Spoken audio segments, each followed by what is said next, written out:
ఒకసారి మనం చూద్దాం. తిమోతితో మరి పౌలు చెప్తున్న తన శిష్యుడైన తిమోతితో పౌలు చెప్తున్న కొన్ని మంచి విషయాలు మనం చూద్దాం. 1వ అధ్యాయం 12వ వచనం.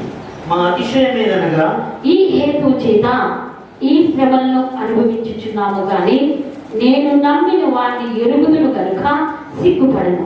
నేను ఆయనకు అప్పగించిన దాన్ని రాబోచున్న ఆ దినము వరకు ఆయన కాపాడగలడని దృఢంగా నమ్ముచున్నాను. హల్లెలూయా. శ్రమల్లో ఉన్న వాళ్ళ గురించి ఒక మంచి మాట చెప్తాను వినండి. దేవుని కొరకు బాధలు అనుభవించుచున్న వారి కొరకు ఒక మంచి మాట చెప్తా వినండి. దేవుని కొరకు కష్టపడుచున్న వారి కొరకు ఒక మంచి మాట చెప్తా వినండి. దేవుని కొరకు శ్రమ పడుచున్న వారి కొరకు ఒక మంచి మాట చెప్తా వినండి. పౌలు అంట ఆయన శ్రమ పడుతూ ప్రభు కొరకు, మళ్ళీ చెప్పండి, ఆయన శ్రమ పడుతూ ప్రభు కొరకు, ఆయన ప్రభు కొరకు నువ్వు శ్రమ పడకపోతే దైవ సంబంధమైన అనుభవాలు నీకు రావాలి. దైవ సంబంధమైన అనుభవాలు నీకు రావాలి. మీకు తెలుసో తెలీదో కొన్ని చర్చెస్ లో ఫర్ ఎగ్జాంపుల్ చర్చెస్ పేర్లు తీయకపోవడం మంచిది, దేవుని చిత్తం ఆపుతుంది. కొన్ని చర్చెస్ లో అక్కడ ఉన్న శిష్యులకి, అంటే ఇప్పుడు చందు రవి వీళ్ళలాగా వాళ్ళ దగ్గర ఉన్న శిష్యుల చేత చాలా కఠినమైన పనులు చేయిస్తారు. అంటే వాళ్ళ సంతోషం అంటే ఏంటో తెలియకుండా చేస్తారు. హల్లెలూయా. మనకు అనిపిస్తుంది ఇంతకు ఇంత కష్టమైన పనులు చేపిస్తున్నారు. మీకు తెలుసో తెలీదో నేల మీదనే పడుకోబెడతారు. ఇలాంటి బెడ్షీట్స్ కూడా ఇవ్వరు, వాళ్ళకి కప్పుకోవడానికి దుప్పట్లు ఇవ్వరు. కొద్ది రోజులు జావా తాపిస్తారు, బాత్రూమ్లే కడిగిస్తారు 1 ఇయర్ దాకా. అసలు వేరే పనులు వాళ్ళకి ఇవ్వరు, ప్రేయర్స్ కానీ అవన్నీ. ఎందుకు ఇంత పనులు వాళ్ళకి వాళ్ళు ఇస్తున్నారు అంటే వారిలో ఒక రకమైన తగ్గింపు రావడానికి. హల్లెలూయా. డైరెక్ట్ వాక్యం చెప్పడానికి ఇచ్చేసినాం అనుకో, నేను పాస్టర్ని అని ఫీల్ అవుతాడు. ఒకడు దాసుడు కాకుండా, ఒకడు దాసుడు అయితేనే వాడు పరిచారకుడు అవుతాడు, పరిచారకుడు అయితేనే సేవకుడు అవుతాడు. హల్లెలూయా. దాసుడు కావాలి, ఫస్ట్ దాసుడు కావాలంటే వాళ్ళ చేత ఎన్నో రకమైన. మీకు ఇంకో విషయం తెలుసా, మనిషిలో గర్వం రాకుండా ఉండాలి అంటే దైవజనులకు కొంతమందికి చాలా గర్వం ఉంటుంది. కారణం ఏంటో తెలుసా, మీరు పాస్టర్ పిల్లల్ని ఎక్కడైనా చూసారా? చాలా గర్వంగా ఉంటారు వాళ్ళు. కానీ ఒక పాస్టర్ కింద శిష్యరికం చేసే వారికి గర్వం ఉండదు. ఎందుకంటే వాడు దాసుడుగా ఉండి పాస్టర్గా ఎదుగుతాడు. కాబట్టి దాసుడుగా ఉండి సేవకుడుగా ఎదుగుతాడు. కాబట్టి ఒకరి కింద ఉండడం వల్ల విధేయత నేర్చుకుంటాడు. ఫస్ట్ ఒకరి కింద ఉండాలి అంటే వాడికి తగ్గింపు రావాలి. తగ్గింపు లేకపోతే నేనంటే నీకు పడతానా అంటాడు. అలాగే నేనంటే నువ్వు పడతానా? నేను చెప్పిన ఒకసారి, నేను అంటే పడేదాకా తంతా అని చెప్పిన. హల్లెలూయా. నేనంటే పడేదాకా తంతా. ఇక నుంచి నువ్వంటే నేను పడతానా అంటే ఎందుకు పడకూడదు? నువ్వేమన్నా పైనుంచి కింద పడ్డావా? పడాలి, పడేదాకా తంతా, ఎట్లా చేస్తానో చూడు అని చెప్పిన. హల్లెలూయా. ఎందుకంటే ఒకడు దాసుడు కాకపోతే సేవకుడు కాలేదు. ఒకరి కింద ఉండడం నీకు రాకపోతే నీకు తగ్గింపు రాదు. హల్లెలూయా. ఒకరి కింద వాళ్ళు కొట్టినా తిట్టినా పడగలిగినప్పుడే నువ్వు గొప్ప సేవకుడు అవుతావు. హల్లెలూయా. పౌలు ఎన్ని రకాల శ్రమలు అనుభవించాడు అంటే, అసలు పౌలుకి అయితే అనేక మంది నేను నిన్ను పోషిస్తాను. పౌలు గారు చాలా గొప్ప సేవకుడు కాబట్టి రాజులు ముందుకు వచ్చారు ఆయన పోషించడానికి. కానీ పౌలు ఏమంటాడు తెలుసా, నాకు తండ్రి నాకు వద్దు, నేను యేసయ్య ఎంత గొప్పవాడో తెలుసుకోవాలి అనుకుంటున్నాను కాబట్టి నేను సుఖపడదలుచుకోలేదు అంటాడు. ఒకసారి చూడండి, ఫిలిప్పీయులకు రాసిన పత్రిక 3వ అధ్యాయం. ఫిలిప్పీయులకు రాసిన పత్రిక 3వ అధ్యాయం. ఫిలిప్పీయులకు రాసిన పత్రిక 3వ అధ్యాయం 10వ వచనం. ఏ విధము చేతనైనను మృతుల్లో నుండి నాకు పునరుత్థానం కలగవలెనని ఆయన మరణ విషయంలో సమాన అనుభవం గలవాడనై ఆయనను ఆయన పునరుత్థాన బలము ఎరుగు నిమిత్తము ఆయన శ్రమలలో పాలి పాగొస్తున్నప్పుడు ఎట్టి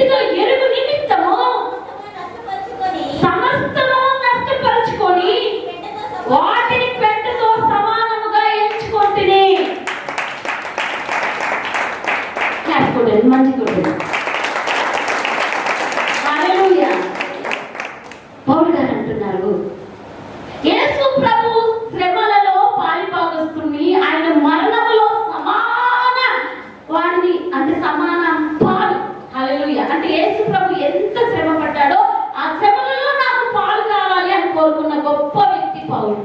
మనమైతే ఆయన ఆశీర్వాదాలలో సగం కావాలనుకుంటాం. ఎప్పుడైనా చూడండి, దేవని ఆశీర్వాదం నాకు, నీ ఆశీర్వాదం నాకు, నీ ఆశీర్వాదం నాకు, నీ ఆశీర్వాదం నాకు అని ప్రే చేస్తాం. ఎవరైనా నీ కష్టాలు నాకు అని అడిగినా అడగలేదు, అన్న దాఖలు లేదు. ఒక పౌలు అడిగాడు. ఏమని అడిగాడంటే, యేసయ్య మరణం ఎలాంటిదండి మీరు చెప్పండి? ఎలాంటి వాడైనా సరే ఆ మరణాన్ని కోరుకోడు. ఎలాంటి వాడైనా సరే అలాంటి మరణాన్ని కోరుకోడు.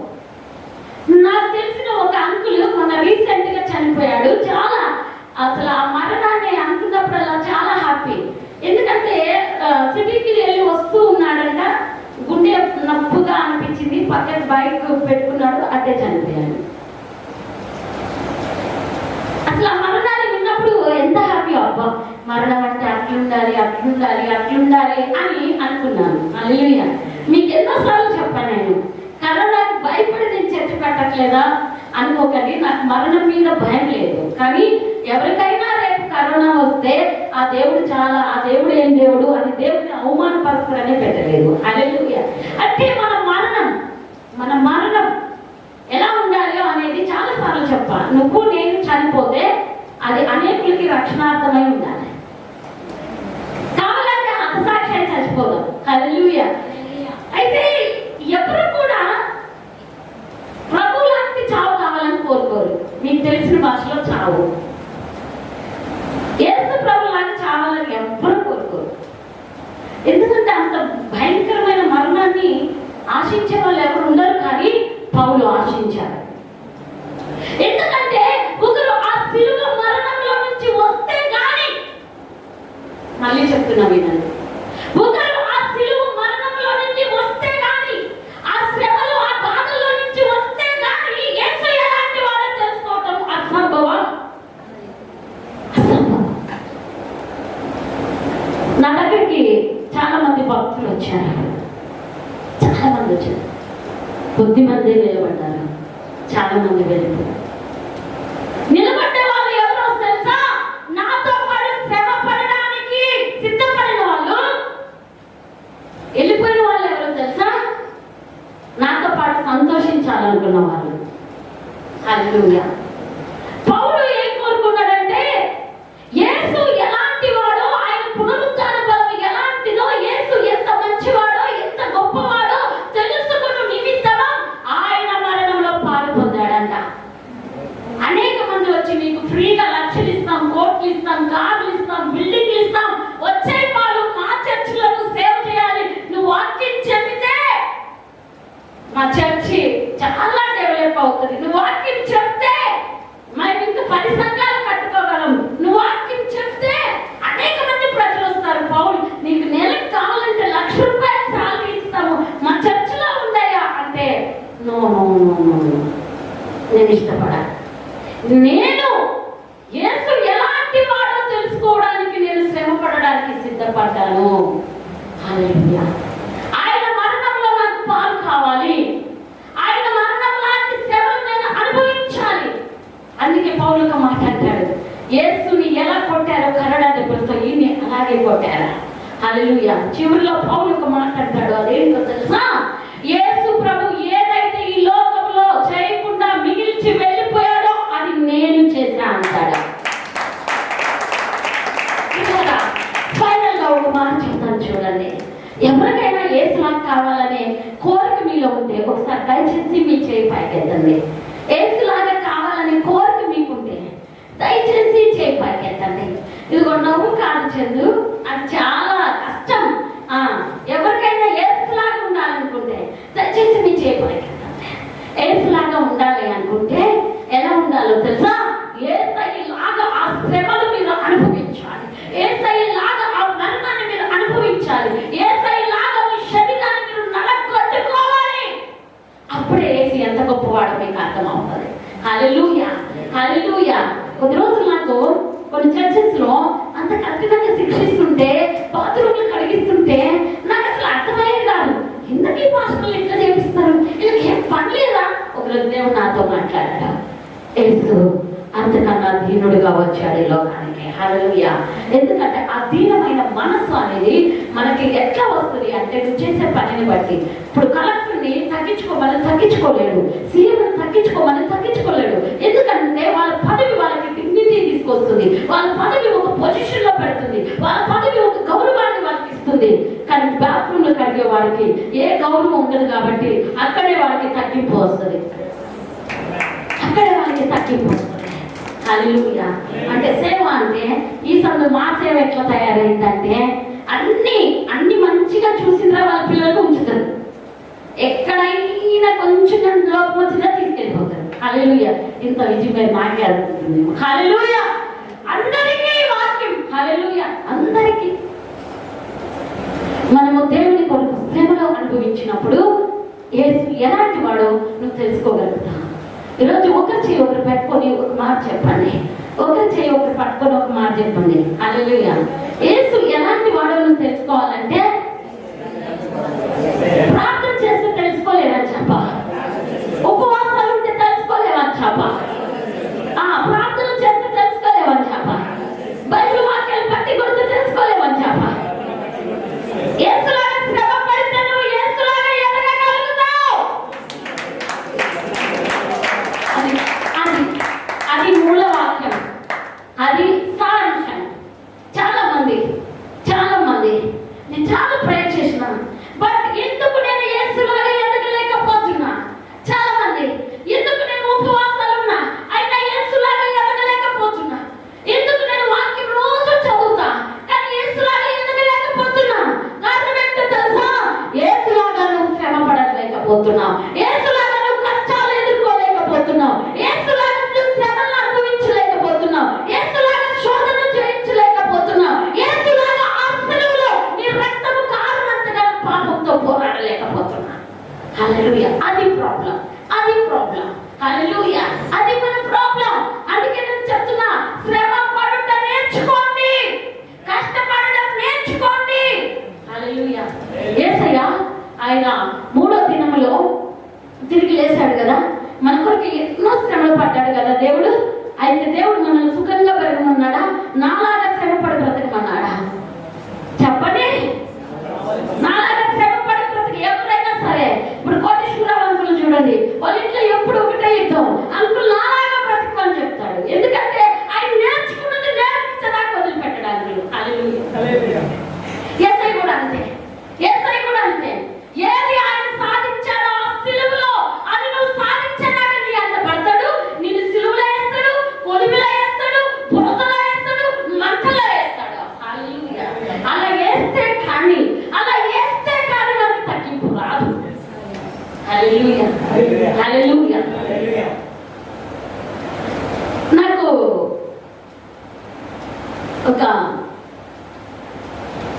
నేను కొంతమందికి ఇచ్చే సజెషన్ ఏంటంటే, కష్టాలు పడ్డానికి, శ్రమ పడ్డానికి ఎప్పుడు ఇబ్బందిగా ఫీల్ కావద్దు. శ్రమలు ఉన్నాయని, కష్టాలు ఉన్నాయని దేవుని చిత్తంలో నుంచి బయటకు రావడానికి ప్రయత్నించకండి. నేను కానీ ఉంటే, ఒకవేళ నేనే కానీ ఉంటే మీ ప్లేస్లో కష్టాల నుంచి మీరు బయటకు వస్తానన్నా నేను ఖచ్చితంగా అదే కష్టాలలో తోసేస్తాను. దేవుడు కూడా సేమ్ అలాగే తోసేస్తాడు. హల్లెలూయా. ఎందుకంటే శద్రక్, మేషక్, అబేద్నెగోలు మంటలు చూసి భయపడలే, మంటల్లో నడవడం నేర్చుకునేదాకా వాళ్ళని దాంట్లో పెట్టారు. దానియేలు సింహపు బోను చూసి బోనులో సింహం ఉందని పారిపోలే, సింహపు బోనులోకి వెళ్ళి సింహమే తను చూసి భయపడే అనుభవాన్ని చూపించాడు. దేవుని బిడ్డలకి సింహాలు ఎలా భయపడతాయో దానియేలు తన జీవితంలో చూశాడు.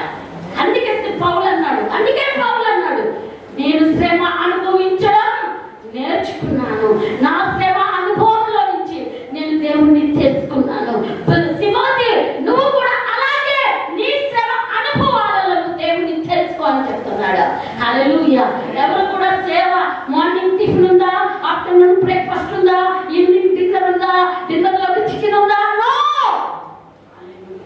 యేసుతో కలిసి శ్రమ పడ, యేసుతో కలిసి కష్టాలు అనుభవించు.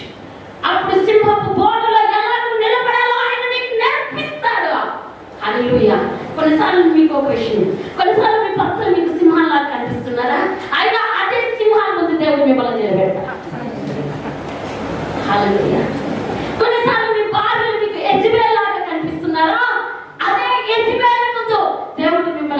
ఎలిషా లాగా నిలబెడతాడా? హల్లెలూయా. అయితే మీరు ఏం చేయాలంటే శ్రమలు వస్తున్నాయని పారిపోకూడదు. శ్రమలో దేవుని శక్తిని ఆశ్రయించి నిలబడాలి. ఈ శ్రమ ఎప్పుడు నేను చెప్తా, శ్రమ లేకుండా ప్రభు జీవితంలో అడగండి. శ్రమలు జయించిన వాడు, శ్రమలంటే భయపడేవాడు ఈ లోకంలో పిరికి వాడుగా మిగిలిపోతాడా. అందుకే పిరికి వాళ్ళు పరలోక రాజ్యానికి వెళ్ళాలి. శ్రమలను జయించిన వాడే హీరో, శ్రమలను జయించిన వాడే యేసు ప్రభు. అందుకే నీ జీవితంలో దేవుడు పెట్టిన శ్రమలను జయించాలి. నువ్వు జయించకుండా నేను తోక నింపుతానంటే కుదరదు. హల్లెలూయా, హల్లెలూయా. నువ్వు ఒక హీరో కాలేవు, నువ్వు ఒక హీరో కాలేవు. నీకు వచ్చిన శ్రమలో నిలబడు దానియేలులాగా. అందుకే దానియేలు అంటున్నాడు, ఇదిగో ఏం ఆశో, దానియేలు అంటున్నాడు, దేవుణ్ణి ఎరిగిన వారు బలము కలిగి గొప్ప కార్యములు చేసెదరు.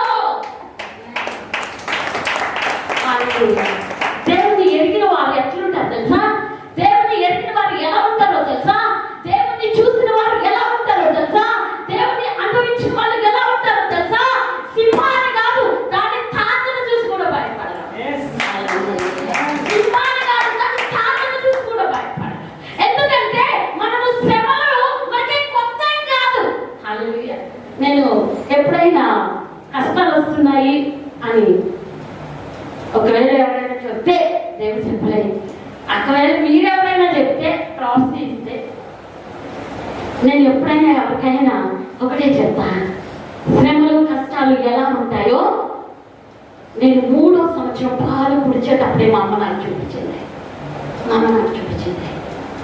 నేను పుట్టినప్పుడే కష్టాలు ఎట్లుంటాయో చూసా, బాధలు ఎట్లుంటాయో చూసా, అడుగడుగున కష్టాలు ఎలా ఉంటాయో చూసా. ఇప్పుడు నాకు వచ్చే కష్టాలన్నీ ఎల్కేజీ పరీక్షలు లాంటి పిహెచ్డీలు కూడా పాస్ అయిపోయా. కష్టాలు అనేటివి నా జీవితంలో గర్వాన్ని తీసేసాయి. కష్టాలు వేసి ఎంత గొప్పవాడో చూపించాయి. కష్టాలు జయించడం వల్ల నేను ఈ స్థితిలో నిలబడ్డాను. ప్రియులారా, ఈరోజు ఎలాంటి పరీక్షలు నాకు రాని, ఎలాంటి శోధనలు నాకు రాని, ఎలాంటిది నాకు రాని, అది నా ముందు ఇంత చిన్నదే. హల్లెలూయా, ఇంత చిన్నదే. ఎందుకంటే ఒకడు దేవుళ్ళు ఎదిగే కొడితే గొలియాతు చాలా చిన్నగా కనిపించాడు దావీదుకి. హల్లెలూయా, హల్లెలూయా. కాబట్టి ప్రియులారా, మనం ఎలా ఉండాలంటే శ్రమలు అనుభవించే వారిగా ఉండాలి. ఆ అనుభవంలోకి మనం వెళ్ళాలి. పట్టుకొని పక్కన వచ్చాయి. చందుగాడికి బాగా చెప్పు, శ్రమలు వచ్చాయని సేవలు వదిలిపెట్టుకురా అని చెప్ప, శ్రమలు వచ్చాయని పారిపోకురా అని చెప్ప, అమ్మ తిట్టిందని ఏడవకురా అని చెప్ప, అమ్మ తిట్టిందని ఏడవకురా అని చెప్ప. ఏడ్చేవాడు, బాధపడేవాడు, దుఃఖపడేవాడు గొప్పవాడు కాలేడు. హల్లెలూయా, గొప్పవాడు కాలేడు. ప్రతి సమస్యని ఒక సవాల్గా తీసుకోవాలి. ప్రతి సమస్యని ఒక సవాల్గా తీసుకొని జయించాలి. అప్పుడే నువ్వు ఒక దానియేలు అవుతావు, అప్పుడే నువ్వు ఒక దావీదు అవుతావు, అప్పుడే నువ్వు ఒక మోషే అవుతావు, అప్పుడే నువ్వు ఒక యేసు ప్రభు అవుతావు. యేసు ప్రభు దేని బట్టి ఆయన దేవుడు అని చెప్పావు. ఆయన చేసిన అద్భుతాలు బట్టి ఆయన దయ్యాలు ఎల్లగొట్టాడనా, ఆయన సిలువలో శ్రమ పడ్డాడనా చెప్పాలి. అరే దేని బట్టి యేసు ప్రభు దేవుడిగా చెప్పాము. ప్రవీణక్క సిలువలో శ్రమ పడ్డాడని క్లాస్ కొట్టి దేవుడిని మారిపరచాలి. దయ్యాలు ఎల్లగొట్టినందుకు కాదు, రోగులు స్వస్థపరిచినందుకు కాదు.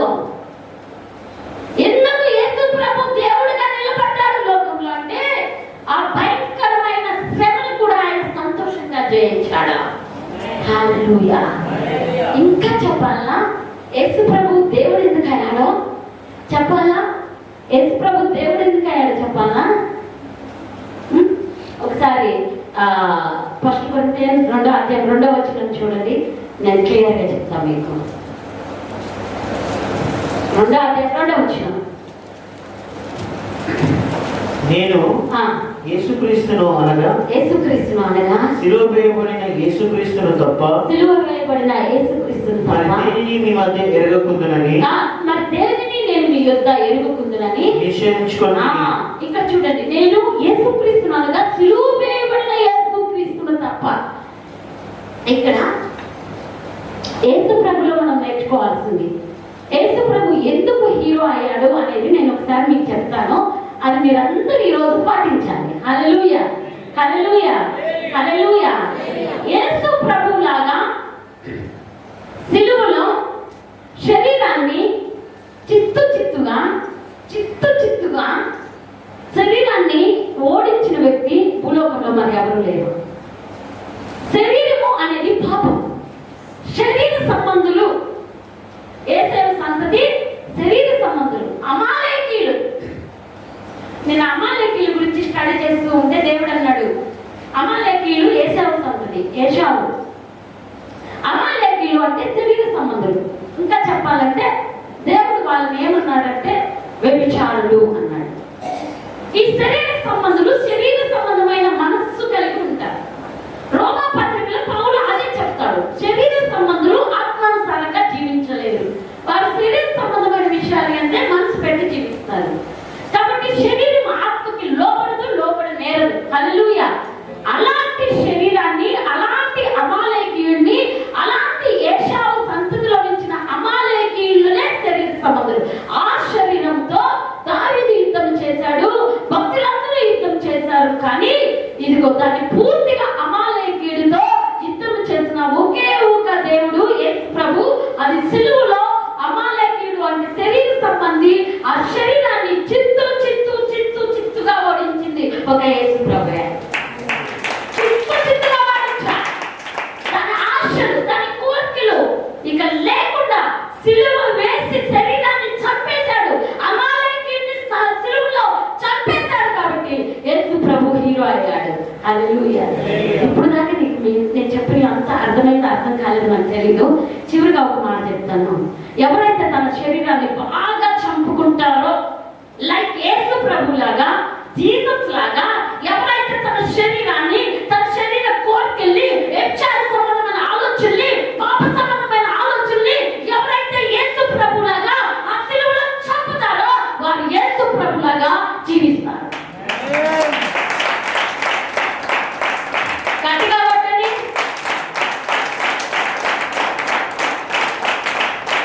హల్లెలూయా. దేవుడు యేసు ప్రభులోకి రాగానే నాకు నేర్పించిన ఒక పెద్ద పాఠం ఏంటో తెలుసా? దేవుడు నాకు నేర్పించిన ఒక మంచి పాఠం ఏంటో తెలుసా? చాలా ఇష్టం ప్రభు అంటే. చాలా ప్రార్థన చేసేదాన్ని, చాలా ఉపవాసాలు ఉండేదాన్ని. అయినా యేసులాగా జీవించాలని చాలా ఇష్టం నాకు. చిన్నప్పటి నుంచి చాలా ఇష్టం. ప్రభులోకి వచ్చినప్పటి నుంచి నా ఆశ ఏంటో తెలుసా? నేను యేసులాగా జీవించాలి. అది నా జీవితంలో ఎప్పుడూ ఉంటది, ఇప్పటికి కూడా ఉంది. అయితే దేవుడు నాతో చెప్పిన మాట ఏంటంటే, యేసులాగా ఉండాలంటే ఉపవాసాలు, ప్రార్థనలు ఒకటే కాదు, నీ శరీరాన్ని నేను నలగొట్టుకున్నట్లు నలగొట్టుకో, అప్పుడు నాలాగా నువ్వు ఎదుగుతావని చెప్పాలి.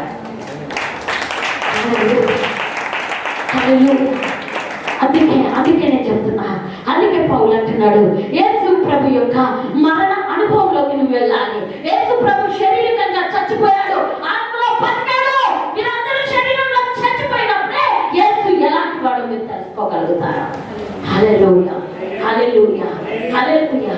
మీరు ఇంకా చంపవలసిన దాన్ని చంపట్లేదు, ఇంకా దాన్ని బ్రతికించుకుంటూ ఉన్నారు. అందుకే నేను చెప్తున్నా, యేసులాగా నువ్వు శ్రమల గుండా వెళ్ళాలి, బాధల గుండా వెళ్ళాలి, ఇరుకుల గుండా వెళ్ళాలి. ఈ శరీరాన్ని యేసులాగా ఎవరైతే చంపగలుగుతారో, ఖచ్చితంగా నేను చెప్తున్నాను, అతను యేసులాగా బ్రతకగలుగుతాడు, అతను యేసులాగా మారిపోతాడు. హల్లెలూయా, హల్లెలూయా, హల్లెలూయా, హల్లెలూయా. నా చర్చిలో కావాల్సింది ప్రార్థించే వారు కాదు, ఉపవాసాలు ఉండేవాళ్ళు కాదు, శరీరాన్ని యేసు ప్రభులాగా సిలువలో వేసి చంపేవారు కావాలి. హల్లెలూయా. చూడండి, హెబ్రీయులకు రాసిన పత్రిక 12వ అధ్యాయం ఒక మాటతో దేవుడు నాతో మాట్లాడాడు ప్రియులారా. ఆ మాటని ఈరోజు మీతో చెప్పి నేను క్లోజ్ చేస్తాను. హెబ్రీయులకు రాసిన పత్రిక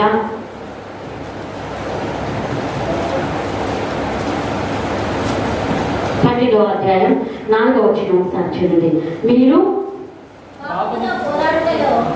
పాపముతో పోరాడుటలో రక్తం కారునంతగా ఇంకా దాన్ని ఎదిరించలేదు. హల్లెలూయా. మీరు పాపంతో ఎలా పోరాడాలంత తెలుసా? రక్తం కారే అంతగా. ప్రియులారా, కొన్నిసార్లు మన బలహీనతలు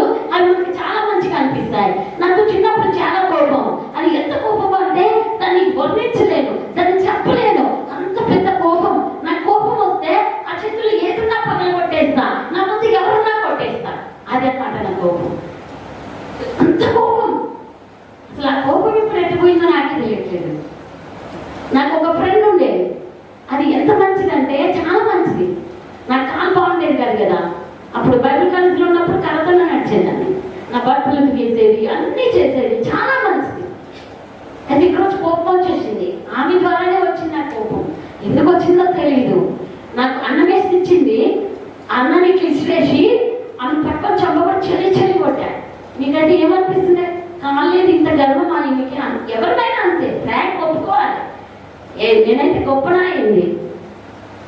నేనే కాలం ఉంటే కాలు మీద ఇంత గర్భవాన్ని నేను కొడుతుంటేనేమో మళ్ళీ నీకు ఏసిచ్చుడే ఎక్కువ, మళ్ళీ దాంట్లో ఇన్ని పడేసి మళ్ళీ కొడతావా అనుకుంటున్నాను. కానీ ఆ పాప గమ్మగా కూర్చుంది.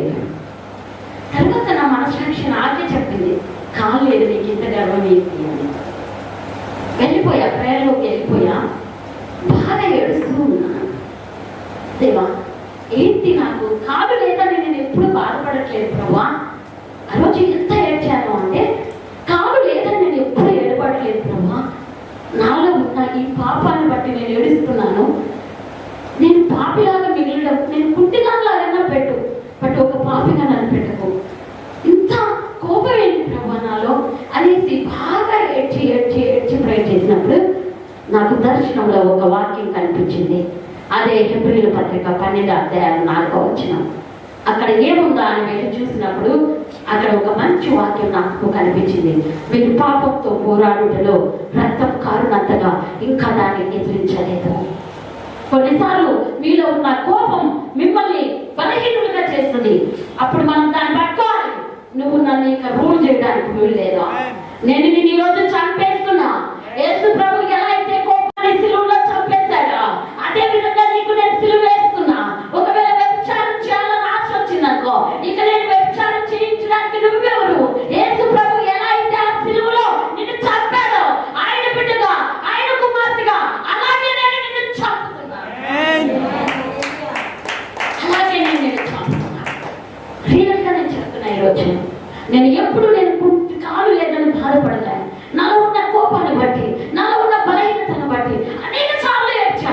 ఎందుకు నా కాలు లేదనే బాధ నాకు ఎప్పుడూ కలగలే. కానీ నా బలహీనతలో నన్ను అనేక సార్లు బాధ పెట్టా. నా బలహీనతల వల్ల నేను అనేక సార్లు ఏడ్చా. నాలో ఉన్న బలహీనతను బట్టి నేను అనేక సార్లు ప్రభుని బాధ పెట్టా. నా కాళ్ళను బట్టి కాదు పిల్లారా. అప్పుడు నేను దేవుడి గారికి వెళ్ళి ప్రార్థించేదాన్ని, ఉపవాసాలు ఉండేదాన్ని. యేసు నాలో ఈ పాపం ఉండడం నాకు ఇష్టం లేదు, నేను నీలాగా బ్రతకాలనుకుంటున్నాయా, ఇది నాకు వద్దు ప్రభువా, ప్లీజ్ అయ్యా, నన్ను చీటి దూరం కావాలి ప్రభువా అని ఆయన సన్నిధిలో గోజారిన రోజులు, ఏడ్చిన రోజులు ఎన్నో ఉన్నాయి పిల్లారా. ఎప్పుడైనా నేను ప్రభు దగ్గర ఏడిస్తే అది ఏదో కావాలని, ఏదో లేదని, కాలు లేదని, బిల్డింగ్ లేదని నేను ఎప్పుడూ ఏడవలే. యేసు నేను పాపిని ప్రభు అని ఏడ్చిన రోజులే ఎక్కువ. హల్లెలూయా. కాబట్టి నిన్న పాపము నిన్ను ప్రభులాగా చేయడానికి అడ్డుగా వస్తుందా? నీకు తెలుసా, సైతాన్ ఎప్పుడు అడ్డుగా రాదు. నీలో పాపం ఉంటేనే ఆ పాపాన్ని బట్టి సైతాన్ అడ్డుగా వస్తుంది. ఎందుకంటే పాపము సైతానికి పునాది. పాపము ఎవరిలో ఉంటే సైతాన్ వారిలో ఉంటది. హల్లెలూయా. పాపం వేరు, సైతాన్ వేరు కాదు. అందుకే 1 యోహాను పత్రిక చూడండి. 1 యోహాను పత్రిక 3:6 ఒకసారి చూద్దాం. 1 యోహాను పత్రిక 3:6 ఆయన యందు నిలిచి ఉండేవాడు ఎవడును పాపము చేయడు. పాపము చేయవాడు ఎవడును ఆయన చూడలేదు, ఎరుగలేదు. క్లాస్ కొట్టండి.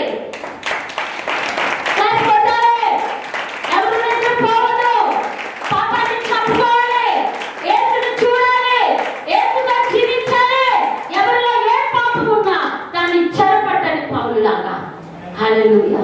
పౌలంట యేసు దగ్గరికి వెళ్ళినప్పుడల్లా ఏమి తీసుకెళ్ళేవాడో తెలుసా? తనలో ఉన్న పాపాన్ని చెరపట్టి ప్రభువుకు లోపలికి చంపేసేవాడంట. అనుభవాలు మీకు రావాలి. హల్లెలూయా. అనుభవాలు రావాలి. చెప్పాలి, నీలో ఏ పాపం నీకు కనిపించట్లేదా? నువ్వు అంత మంచుకున్నావని ఫీల్ అయిపోతున్నారా?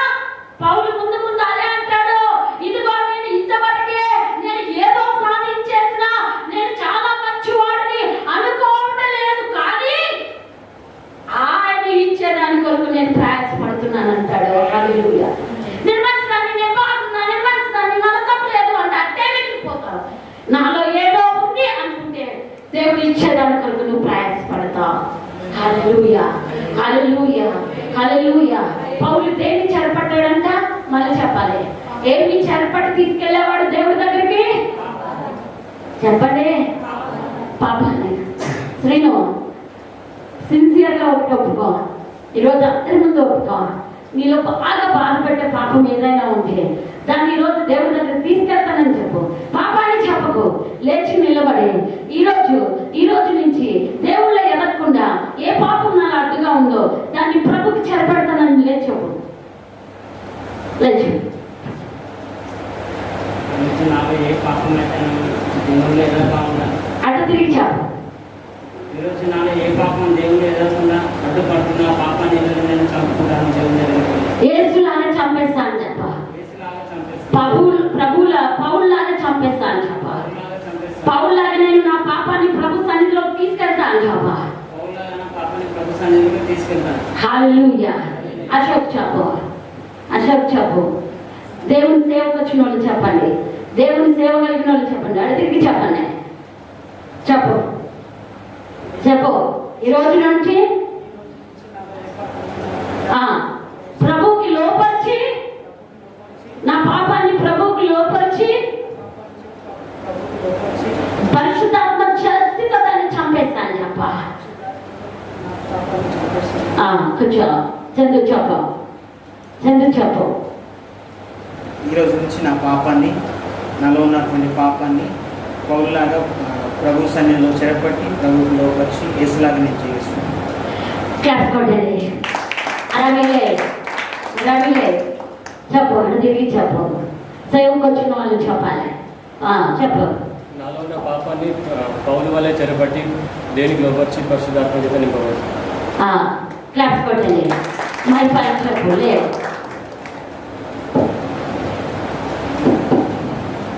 అటు తిరిగి చెప్పు. మీరు దేవుని ఎదుట, దైవ సేవకుల ఎదుట, సంఘస్థుల ఎదుట సాక్ష్యం ఇస్తున్నారు. చెప్పు. నాకు ఏదైతే కారణమవుతుందో, నాకు పాపమైన శాపమైన ఏది సైతనైనా సరే దాన్ని బంధించి వాళ్ళు ఎదుగుతానని దేవుని సన్నిధిలో మాటిస్తున్నాను. క్లాస్ కూడా దేవుని చూడండి పిల్లరా, నువ్వు ప్రార్థన చేసేదానిగా మిగిలిపోవద్దు. వాక్యం చదవడం కాదు. ఈ రోజు నుంచి మీరందరూ కూడా యేసులాగా పాపాన్ని సిలువలో యేసు ఎలా అయితే చిత్తుగా ఆ శరీరానికి రూపమే లేకుండా, ఆకారమే లేకుండా చంపేసినట్టు మీలో ఉన్న పాపాన్ని మీరు చంపేసుకొని క్రీస్తులాగా మీరు జీవించుదురుగాక. క్రీస్తులాగా మీరు బ్రతుకుదురుగాక. మీలో అడ్డుపరిచే పాపమే మీలో నుంచి దూరమైపోవుగాక. హల్లెలూయా. దేవుడు మిమ్మల్ని దీవించుగాక. మోకరించి ప్రార్థన.